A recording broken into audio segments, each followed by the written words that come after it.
오노다 히로는 태평양 전쟁 당시 일본군으로 참전한 일본군 장교였습니다.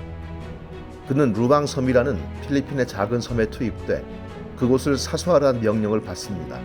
당시 일본군은 전세가 절망적일 때 전원 총검을 들고 빈틈없이 늘어선 미군의 기관총 앞으로 돌격하다가 죄에 쓰러지고 마는 이른바 옥쇄를 감행하곤 했는데, 오노다의 사령관은 좀 색다른 명을 내립니다. 항복도 옥쇄도 허락하지 않는다. 마지막까지 싸워라. 오노다 히로는 죽지도 항복하지도 말라는 명령에 집착했습니다. 그는 일본이 원자폭탄을 맞고 항복한 뒤에도 전쟁이 끝나지 않았다는 믿음으로 혼자만의 전쟁을 지속합니다. 필리핀 사람들을 공격하기도 하고 마을을 불태우기도 했죠. 1974년 오노다 히로의 이야기를 듣고 흥미를 느낀 한 일본인이 밀림 속에 들어가서 오노다를 만났고 일본이 항복했다는 사실을 설득하게 됩니다. 일본이 항복한 건 이해했지만 오노다는 직속 상관의 명령 없이는 항복하지 않겠다고 고집부렸고, 끝내 그 상관이 필리핀까지 날아와 투항 명령서를 전달한 뒤에야 항복을 하고 일본으로 돌아갔습니다. 그는 일본에서 영웅이 됐죠. 그런데 그 이유를 저는 엉뚱하게도 학교 교련 선생님으로부터 들었습니다. 그때까지도 오노다 히로의 총검은 반짝반짝 빛이 났다. 이런 것이 군인 정신이다. 일본이 밉지만 그 정신은 여러분이 본받아야 한다. 그런데 오노다 히로만큼 길진 않았지만 꽤 오랫동안 이미 끝난 전쟁터에 숨어 살아야 했던 한국 사람이 있었습니다. 아니, 조선사람이라고 해야 할까요?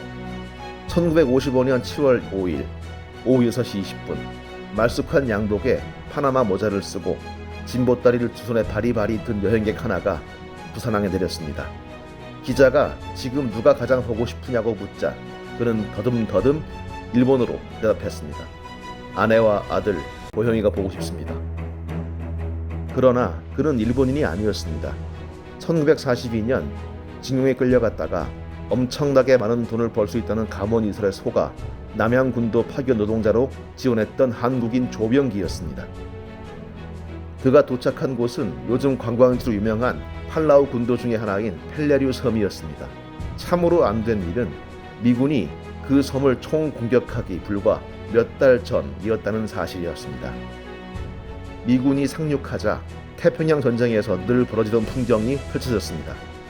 일본군의 발악적인 저항과 미군의 소탕전. 일본군이 모두 죽거나 항복한 뒤에도 펠레리우 섬의 숲속에 숨어 살던 사람들이 있었습니다. 조병기를 비롯한 한국인 노동자 3명이었습니다.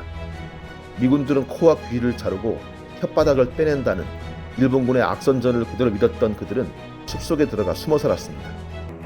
그중 한 명은 미군에게 사살됐고 한 명은 행방불명이 됐습니다. 남은 사람은 조병기 하나였습니다. 이후 그는 그야말로 로빈슨 크루소의 삶을 살게 됩니다. 미군들의 모래자루를 훔쳐 옷과 친구를 만들었습니다. 또 원주민들이 재배하는 다베오깡이라는 작물을 훔쳐 먹었고 만만한 달팽이와 산 개를 잡아먹으며 아사를 면했다고 합니다. 오노다 히로는 전쟁을 치를 무기라도 가지고 있었지만 조병기는 아무런 무기도 도구도 없었습니다. 하지만 그는 오로지 생존하겠다는 일념 하나로 11년을 버텼습니다. 그의 말입니다. 우연히 산속에서 미군용 성냥을 주워 이때부터 불씨를 만들어 놓고 불에 익혀서 음식을 먹기 시작했는데 그것이 1947년 4월경이다. 그런데 조병기는 어떻게 불씨를 얻은 시기를 정확하게 기억할 수 있었을까요? 그의 놀라운 발명품 덕이었습니다.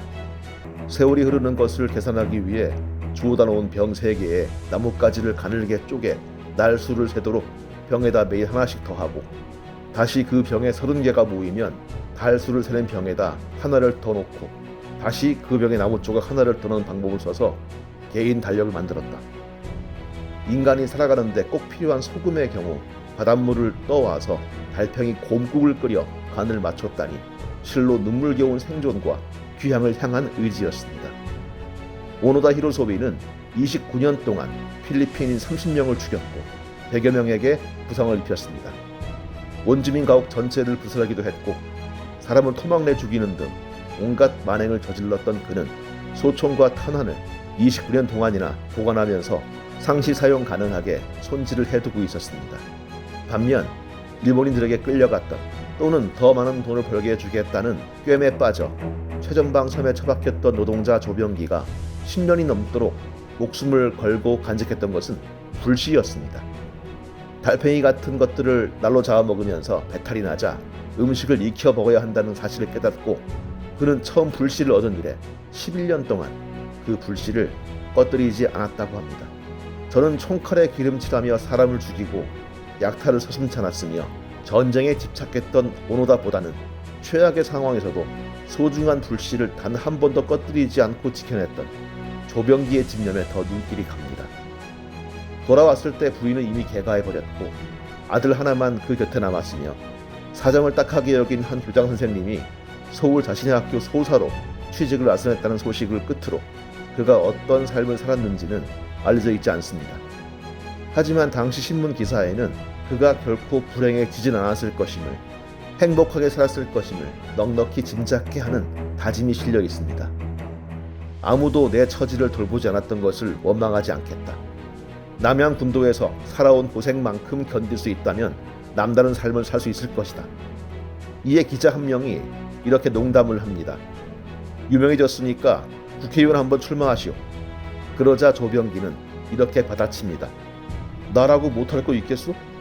이런 여유와 의지를 가진 사람이 어찌 불행할 수 있었겠습니까? 행복했을 겁니다. 꼭 그러기를 바랍니다.